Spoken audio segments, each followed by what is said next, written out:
I am so upset with you right now, where you think you can do whatever you want to do. And I told you there was absolutely no. I'm sorry. I swear to They God, don't have authority to give you permission to do anything. I didn't know. The last thing that I want to do is be an enabler. The last thing I want to do is act in a way where it tells you that it's okay for you to do. Those 18 seconds of chaos you just watched, that's what happens when Judge Fleischer's patience finally runs out. But what did the defendant actually do to deserve this level of cold, hard fury? Meet Mr. Lumba. He's currently facing 2 open DWI charges, but tonight he's in court for a blatant bond violation. Lumba claims he was just trying to find work, but he broke a strict curfew to do it. He argues he emailed for permission, yet the judge notes he never actually waited for an answer before walking out his front door. Is this a genuine mistake by a man trying to better his life? Or is it a dangerous behavioral pattern from someone facing years behind bars?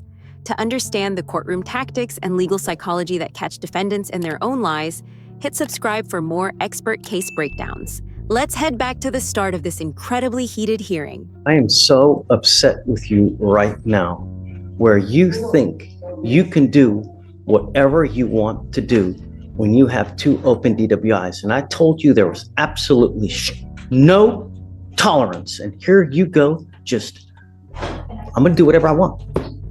Don't work like that, Mr. Labomba. If you have things that you need to do, you need to ask for permission first. We don't know where you are. We don't know what you're doing. You just take off and do what you want to do. And it's been like this since the beginning. So I guess we have not gotten your attention enough. I sent an email to my probation officer to ask. You don't have a probation officer. You have bond conditions that you are supposed to live up to.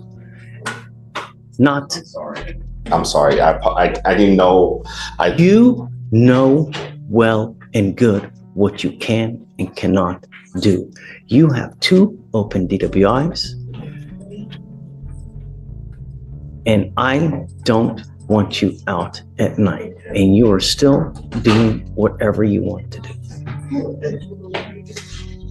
I'm not. It goes with you. No, I'm not. you are. You're back. Again? I'm not. I asked for permission. I'm sorry.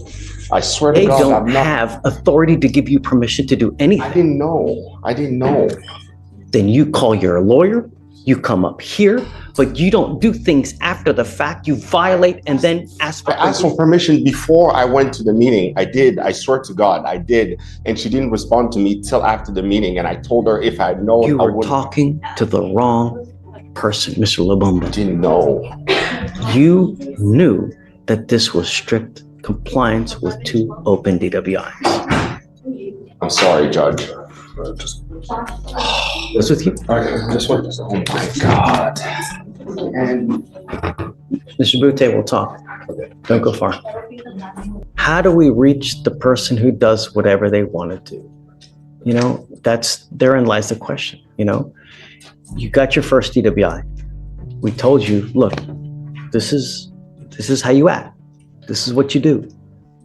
Going so much as to tell you that, you know, every day someone dies from a DWI in our great county. Every flipping day.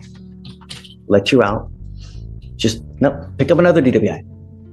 Now we have to micromanage your life, right? Because you scare me a lot more. All I'm asking you to do is I don't want you to consume alcohol. I don't want you to drive, and I don't want you to go out in the middle of the night. I'll give you these conditions for a reason, not for shites and giggles. You know what I mean? yes. And now, so how do we go forward? I can promise you I was not gonna go to the meeting if I had gotten a response back before the meeting. You've already promised me 2 times before. This one, when I got the email back the day after I'd already gone, I told her if she had emailed me back before the meeting, I was not gonna go because I'm not playing around. I mean, with this. but did you email the day before your meeting? I did. Yeah, I did. That is about as just these people are busy and you work and you're sending email to county employees, do you really think someone is going to email you within a couple hours to the next day to respond to you? Do you really think that if you were to reach out to anyone here, they're going to respond to you in a timely fashion? You have to consider how many thousands upon thousands of emails people here get a day. Victoria, how many emails do you get a day? At least 100. No joke. You're emailing pretrial services where they have about 2,000 to 4,000 people that they manage. Well, I mean, probably again, 2 on a daily basis, where they're hundreds upon hundreds. So for you to think that they're actually respond to you, I don't believe you. I think that what you did was that, you know what, I'm going to send an email just so that I CYA and I'm going to go do what I want to do. That's basically what I think. No, I don't. I'm not messing. I'm not playing with this. I'm not playing around with this. I'm taking it very serious, sir. Very serious. I'm very. There is no act and ask for forgiveness later. We don't subscribe by that theory. We don't. There's no acting like a little child begging for forgiveness later. Okay, Dad, I'm sorry. I won't. That's what my child does. My child will do stuff. Come on, bud, don't do it. Dad, I did it again. Oh, come on, I told you. When people do that to me, your sorry goes in this ear and it goes out that ear, because I know you will continue to act the way you want to act. I don't know, Will. I'm just... He showed me proof of the meeting. He was trying to get another job so he could work from home because he can't drive anymore. He was 48 minutes late. And in the email, I guess he thought he would get an email response within 24 hours or so. He emailed that morning. The meeting wasn't until late that night, the next day. So when I spoke with him, I understand that it's not the most egregious error. I understand that. I get it. But a condition is a condition. And the problem is that if we let you go, what does that tell you? I know how serious this is. I know. That's why I tried to contact.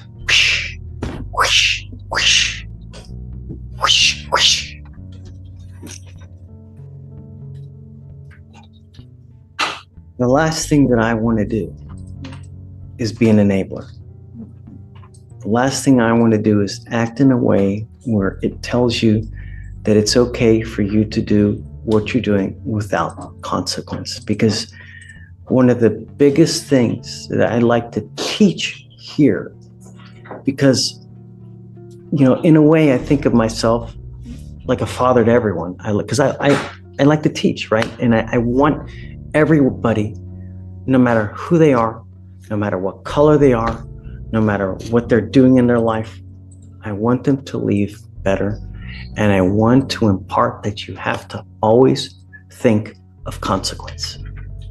Because 90% of the people that come here have no self-control and react without thinking of consequence. And it's a shame, because if you did, we would have such a harmonious life. I mean, we wouldn't have the death and destruction we have on our roads.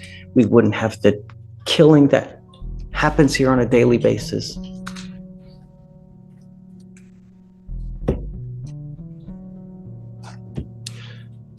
What does he have on his ankle now? I guess he from Do you what have a scram and a GPS monitor? Yes, Judge.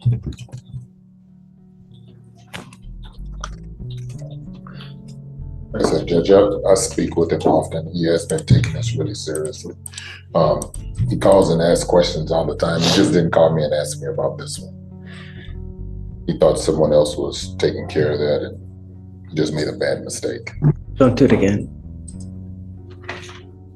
If you need help, I'm willing to help you, Mr. Lubumba. I routinely give people here more time if they need it. I really do. And All I want you to do is think. That's all I want. And it's okay. There's nothing wrong. We all make mistakes. We all do things that we regret. Crap, my mouth gets me into so much trouble you cannot even believe.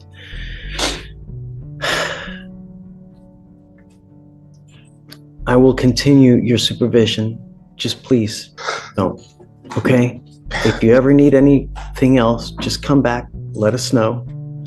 We can help you. If you need more time for work or whatever, don't ask for forgiveness after the fact. Just come back here first. Contrary to popular belief, we're not that bad. Really. All we want is our public to be safe. And if I know that I can count on you to help me with my public, then I'm more inclined to go with you on what you need. All right? Please don't again. All right? Thank you, Judge. Thank you. Judge Fleischer ultimately decided to give Mr. Lumba one more chance, continuing his supervision despite the clear violation. But here's the question. Was the judge being a helpful mentor or a dangerous enabler? Comment below, Team Fleischer or Team Public Safety. Should a second-time DWI offender ever get a pass for breaking the rules? If this case got you thinking about justice, hit like. Share this with anyone who loves real courtroom drama.